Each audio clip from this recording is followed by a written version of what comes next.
Sopo, kamu lapar nggak? Iya bos, lapar banget nih bos.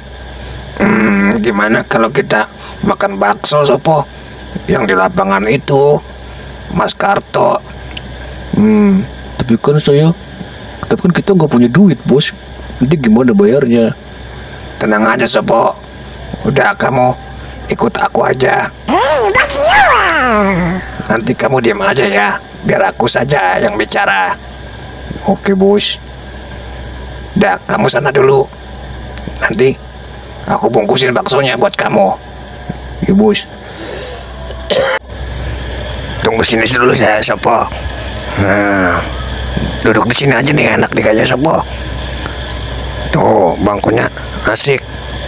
Mas Karto, bakso satu. Yang satu dibungkus jadi 2. Iya bang, tunggu sebentar bang. Kenyang juga. Berapa semuanya Mas Karto?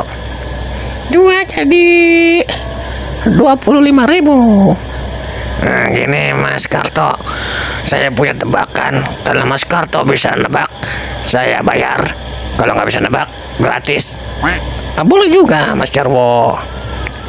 Apa tebak-tebakannya? Ya, kentang apa yang dingin Mas Karto? Kentang yang taruh di kulkas. Salah. Kentang yang dikasih es batu. Salah. Terus apa dong? Kentang kuban perahu. Tengah malam naik motor, nggak pakai baju, hujan-hujan. Waduh, kok bisa? Berarti sekarang saya gratis. Terima kasih Mas Karto.